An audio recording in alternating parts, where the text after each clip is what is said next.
Bonjour à tous. Je me trouve présentement dans une luzernière du sud de l'État de l'Idaho. Vous savez, l'Idaho est l'un des principaux États producteurs de luzerne aux États-Unis, avec la Californie et le Montana.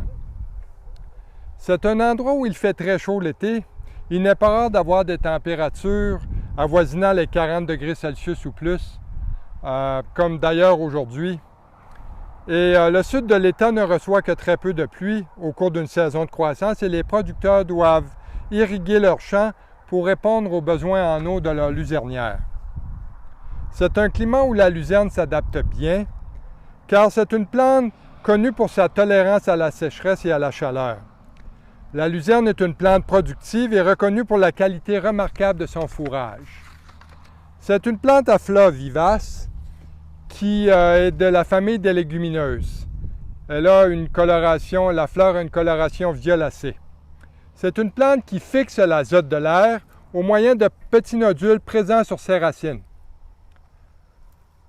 D'ailleurs, c'est une racine qui est très longue, une racine pivotante, donc une racine qui descend à plusieurs pieds de profondeur dans le sol.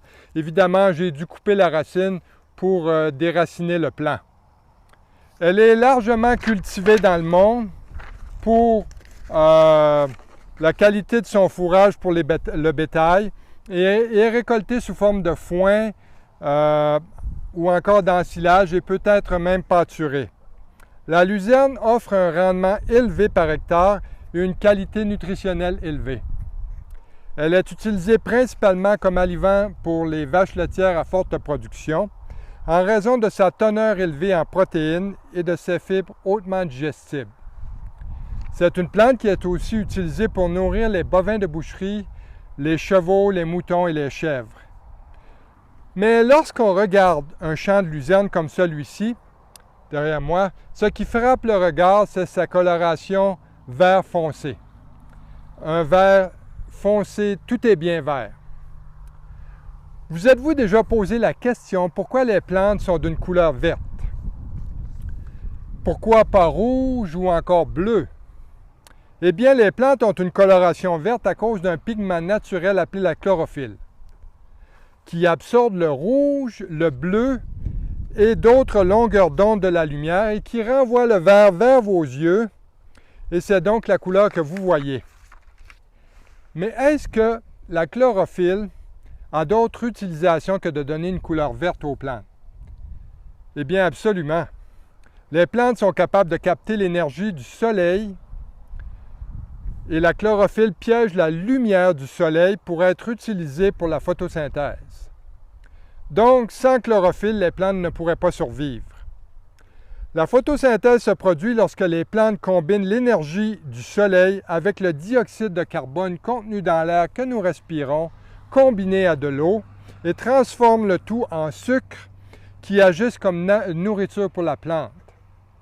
La lumière est donc essentielle à la survie des plantes. Mais qu'en est-il de la relation entre la lumière et l'être humain? Eh bien, la lumière a des fonctions extrêmement importantes pour le fonctionnement de notre corps. Elle contribue au bon métabolisme et à la circulation sanguine et à l'équilibre hormonal d'un être humain. La lumière synchronise aussi notre horloge interne biologique et nos habitudes de sommeil. L'exposition à la lumière naturelle aide aussi notre corps à produire de la vitamine D. La lumière nous aide à nous concentrer et nous rend également plus heureux. En résumé, la lumière est la clé de notre bien-être physique et psychologique. Savez-vous qu'il y a une lumière qui est aussi essentielle à la vie spirituelle d'un être humain? Eh bien, dans l'Évangile de l'apôtre Jean, au chapitre 8, verset 12, Jésus-Christ a déclaré ceci de lui-même. Écoutez bien, « Je suis la lumière du monde. Celui qui me suit ne marchera pas dans les ténèbres, mais il aura la lumière de la vie. » Jésus a fait cette déclaration lorsqu'il enseignait dans le temple à Jérusalem. Pour le peuple juif, la lumière était un symbole important lors de la fête des tabernacles. L'une des caractéristiques principales de cette fête était la cérémonie au cours de laquelle on allumait des lampes géantes dans la partie du temple appelée le parvis des femmes. Les mèches des lampes étaient faites à même les vêtements usés des sacrificateurs. La lumière éclairait le temple et les gens se rassemblaient pour chanter des louanges et pour danser. La lumière rappelait au peuple juif comment Dieu s'était manifesté à eux lorsqu'ils erraient dans le désert après leur sortie du pays d'Égypte, où ils furent esclaves pendant 400 ans. Dieu éclairait son peuple dans le désert par une colonne de feu pendant la nuit et il les guidait sur leur chemin par une nuée durant le jour. Nous retrouvons ces faits dans le livre de l'Exode, le second livre de la Bible, écrit par Moïse, au chapitre 13, versets 21 et 22. Il est dit ceci: « L'Éternel allait devant eux le jour dans une colonne de nuée pour les guider dans leur chemin, et la nuit dans une colonne de feu pour les éclairer, afin qu'ils marchassent jour et nuit.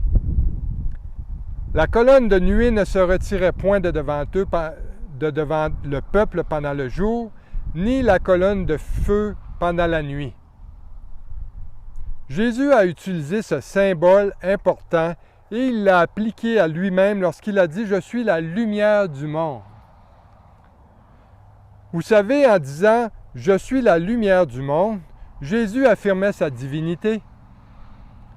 Ce « Je suis » est le même terme que Dieu a employé pour se décrire lorsqu'il a envoyé Moïse pour faire sortir son peuple du pays d'Égypte.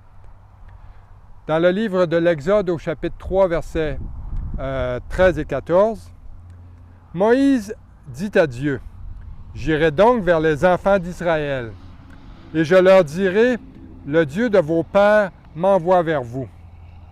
Mais s'ils me demandent quel est son nom, que leur répondrai-je? Dieu dit à Moïse, « Je suis celui qui suis. » Et il ajouta, « C'est ainsi que tu répondras aux enfants d'Israël. Celui qui s'appelle « Je suis » m'a envoyé vers vous. » Jésus s'est donc déclaré lui-même Dieu en disant « Je suis la lumière du monde. » L'apôtre Jean, dans son évangile au chapitre 1, affirme que Jean-Baptiste est venu pour rendre témoignage à la lumière en parlant de Jésus-Christ, au verset 6 jusqu'à 9. Il dit « Il y eut un homme envoyé de Dieu, son nom était Jean. Il vint pour servir de témoin, pour rendre témoignage à la lumière, afin que tous crussent par lui. Il n'était pas la lumière, mais il parut pour rendre témoignage à la lumière. Cette lumière était la véritable lumière qui, en venant dans le monde, éclaire tout homme. » Jésus est la véritable lumière qui éclaire ceux qui sont dans les ténèbres. Jésus a déclaré dans Jean 12, 46, « Je suis venu comme une lumière dans le monde, afin que quiconque croit en moi ne demeure pas dans les ténèbres. » Selon Jésus, le monde est dans les ténèbres spirituelles. C'est un symbole du péché et de la mort. Le prophète Ésaïe, au chapitre 9, verset 2, en parlant de la venue de Jésus sur terre, a écrit ceci. « Ce peuple assis dans les ténèbres a vu une grande lumière, et sur ceux qui étaient assis dans la région et l'ombre de la mort, la lumière s'est levée. » Ce qui est malheureux est que les êtres humains préfèrent vivre dans les ténèbres plutôt que de se tourner vers Jésus-Christ. Jean 3, 19 à 21, en parlant de Jésus, dit « La lumière étant venue dans le monde, les hommes ont préféré les ténèbres à la lumière, parce que leurs œuvres étaient mauvaises. Car quiconque fait le mal est la lumière, et il ne vient point à la lumière, de peur que ses œuvres ne soient dévoilées. Mais celui qui agit selon la vérité vient à la lumière afin que ses œuvres soient manifestées, parce qu'elles sont faites en Dieu. » Les ténèbres présentes dans ton cœur sont un symbole du péché. Le péché qui est présent en toi. Mais la lumière dans la Bible est un symbole de Dieu et de sa sainteté. La première épître de Jean, chapitre 1, verset 5, dit que Dieu est lumière et qu'en lui, il n'y a point de ténèbres. L'apôtre Paul, qui est aussi connu sous le nom de Saul, c'est son nom en hébreu, dont Saul, qui était un homme extrêmement religieux, un pharisien très zélé dans le judaïsme, avait le cœur rempli de ténèbres. Dans sa haine des chrétiens, il a décidé de se rendre à Damas, en Syrie, pour les persécuter et les mettre à mort. Mais sur son chemin, il vit tout à coup une lumière resplendir autour de lui. Il tomba par terre et il entendit une voix qui lui dit « Saul, Saul, pourquoi me persécutes-tu » Il répondit « Qui es-tu, Seigneur » Et le Seigneur dit « Je suis Jésus que tu persécutes. » La religion de Saul gardait son cœur dans les ténèbres. Il avait besoin de recevoir la lumière de Jésus pour être sauvé. Il en est de même pour toi. Que tu sois une personne religieuse ou non, ça n'a aucune importance. Ton cœur est plongé dans les ténèbres parce que le péché habite en toi. Et il n'y a qu'une seule façon pour toi d'être délivré de ces ténèbres. Et cette façon est celle-ci. Dieu te demande de te repentir de tes péchés. Et c'est en demandant à Dieu pardon pour tes offenses et en les abandonnant qu'il va faire disparaître ces ténèbres de ton cœur. Christ fera alors briller sa lumière en toi. Jésus dit, « Celui qui me suit ne marchera pas dans les ténèbres. » Sa lumière a le pouvoir de chasser toutes les ténèbres. Il est la lumière du monde qui éclaire ceux qui le suivent. Jésus dit, « Celui qui me suit », et il voulait dire par cela, « Quiconque croit en lui comme son Sauveur et son Seigneur personnel. » La lumière de Jésus a le pouvoir d'éclairer et de sauver ton âme. Tu pourras ainsi passer des ténèbres de la mort à la lumière de la vie. Amen.